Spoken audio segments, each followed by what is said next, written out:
I have some unfortunately depressing news for you. There was this study I told you about a couple of months ago, I think it was, and it showed how likely are people's political desires, how likely are those desires to be translated into law based on that individual's socioeconomic standing. And as it turned out, the richer you were, the more likely it was that the desires you had in terms of policy were to become actual law. And this made us say, wait a second, this seems to be evidence of that plutocratic system that we've been talking about for so long, that the legislative priorities of our elected officials don't seem to actually reflect those of the average person. We now have further news along these lines. This is this is just disgusting. I have really no other way to soften this.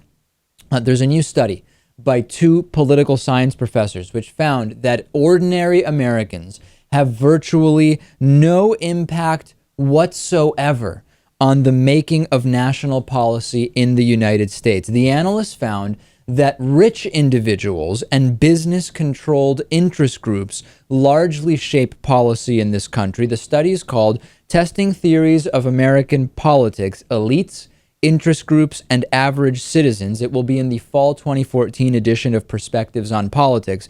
And what it shows is that when looking at 1,779 national policy issues for which they could gauge the preferences of average citizens, economic elites, and mass-based interest groups and business-dominated interest groups, the outcomes tended to go in the direction of those favored by the interest groups and by the economic elites, and had a very, very small correlation to the desires of average and ordinary citizens. The analysts found, this is the key line from the entire thing, the analysts found that when controlling for the power of economic elites and organized interest groups, the influence of ordinary Americans registers at a non-significant near zero level.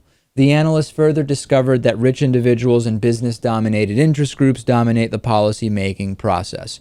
If the views of the citizens and the economic elites and the business groups were the same, this might not be that much of a concern. As we know, though, that is absolutely not the case, and we see yet more evidence that we are not maybe going in the direction of a completely plutocratic society where the rich and elites have their desires reflected by the government and legislators, whereas the average American does not. We're there right now, Lewis. It's interesting to think about situations in which you think that policy, or a certain law was enacted in favor of just the normal people, maybe like marijuana legalization or something like that.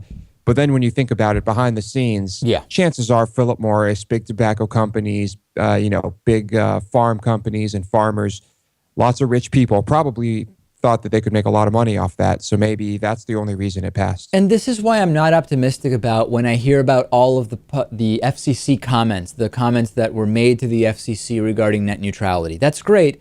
But I'm not that optimistic because of studies like this, which show us that ultimately it is the desires of the rich and the big corporations and their lobbyists that will actually be made into law. Is it a viable strategy, I wonder, I'm just thinking out loud here, to try to influence as individual citizens, to try to influence the rich and big corporations, to try to get them to see that they should support what the average citizen wants? I mean, is it a better strategy at this point to just try to kind of co-opt the desires of the rich? Maybe that would be more effective. Unless you can convince them that there is a lot of money involved in whatever you're proposing for them, I don't see the point. It would be completely futile. Yeah, well, that's what we're really getting to. If we could disconnect money from politics and interrupt the influence buying that is really at the heart of all of this, that's really the primary and most important step right now, because we're living in a plutocratic society, ladies and gentlemen. The studies show it.